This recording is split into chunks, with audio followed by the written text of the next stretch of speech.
These masked men, they're organized and unafraid. Their greatest weapon is no blade, it's our greed. Leonidas, circa 429 BC.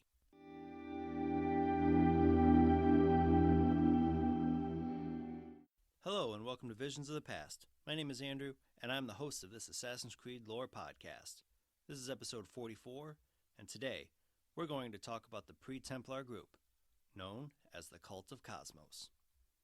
Originally introduced in Assassin's Creed Odyssey, we discovered more information on the Cult of Kosmos in the novel of the same name. More information about the group also appears in Assassin's Creed The Essential Guide, and they're found in its own issue of the UK magazine, Assassin's Creed, the official collection.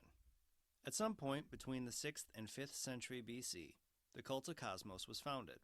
It's a spin-off of the Cult of Hermes, which was established by Hermes Trismegistus and Pythagoras. Eventually, several of the Cult of Hermes followers became dissatisfied with the cult's ways and began to follow a ghost of Kosmos, who became the leader of the Cult of Kosmos.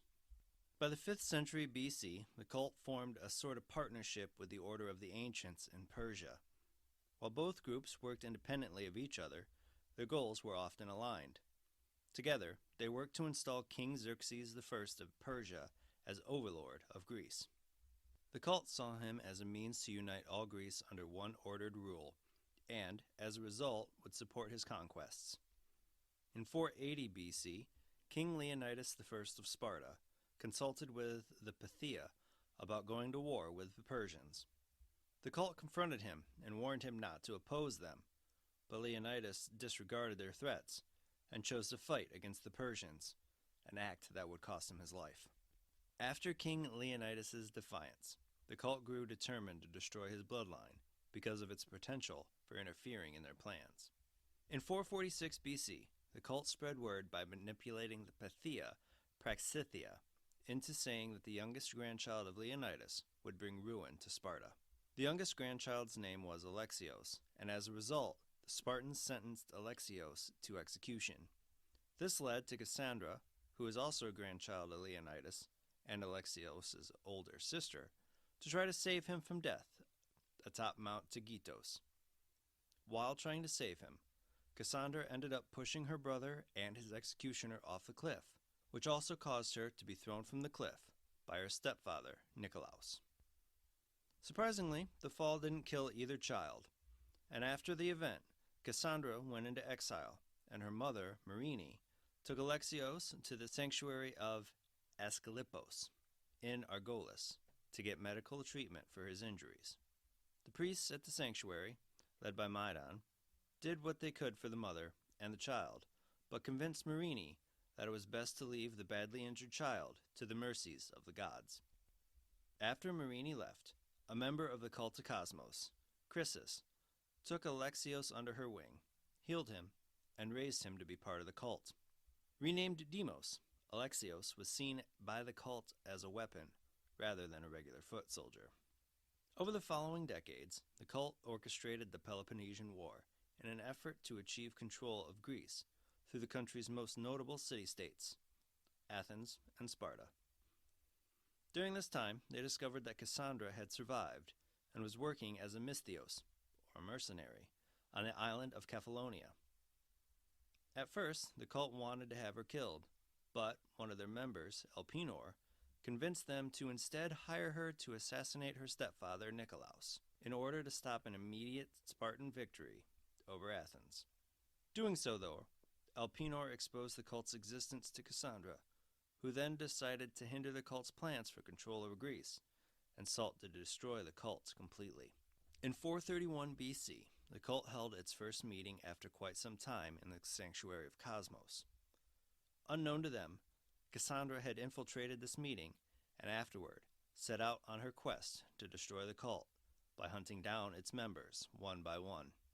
During her quest, Cassandra discovered that the cult had not remained as secret as they had hoped, with people like Herodotus hearing about them, along with some people knowing that the cult forced Lagos, the Archon of Arcadia, one of the chief magistrates of the region, to do their bidding by keeping Lagos's family as hostages.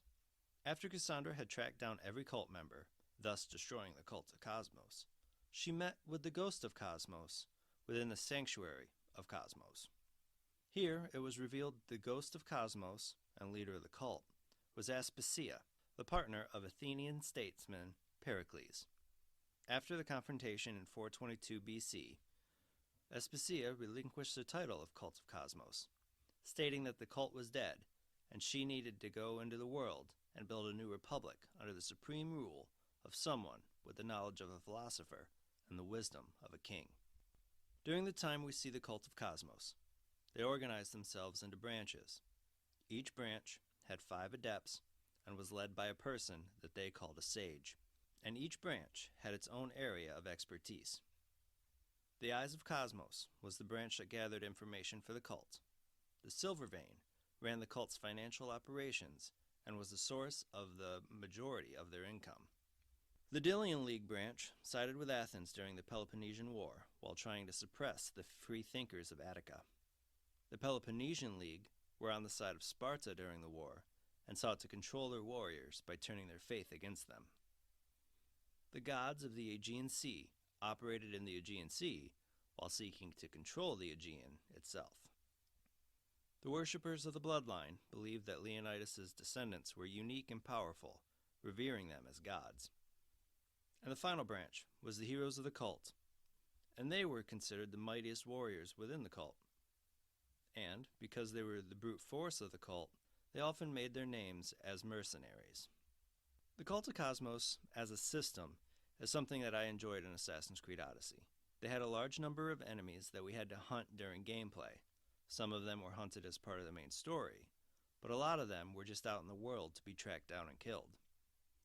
The problem I have with the cult is the way their story was told. When you start the story as your character, be it Alexios or Cassandra, the cult controls your introduction into the world outside of Kefalonia. Your character decides to destroy the cult, but eventually that story gets pushed to the background, and the main story evolves into trying to bring your family back together.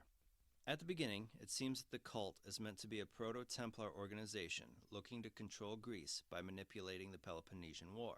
But by the time that we get to the end of their story, we're standing face to face with the cult leader, Aspasia, who tells us the cult wasn't meant to be the way it was. Instead, she says that it was too chaotic and needed to be wiped away, that it was controlled and then suddenly it wasn't, that it was the rise of Demos and their action within the cult and the fear that they imposed over everyone that caused the chaos to come out. During the game, it seemed to me that Demos, while erratic, was a molded weapon and not someone controlling the cult. The story of the cult is something that bothers me in Odyssey, but the system itself is something I'm excited to see come back in Assassin's Creed Valhalla. I just hope that the story is better told than it was in Assassin's Creed Odyssey. Thank you for joining me today. Be sure to tune in every Tuesday for new episodes. If you love the Visions of the Past podcast, I'd love for you to subscribe, rate, and give a review on Apple Podcasts. If you have any questions about Assassin's Creed or topics that you'd like me to cover, please feel free to hit me up on Twitter and Instagram at visions_AC, and you can find those links in this episode's show notes. Until next time, my assassin friends, make sure to follow the Creed, and to those Templars listening, may the Father of Understanding guide you.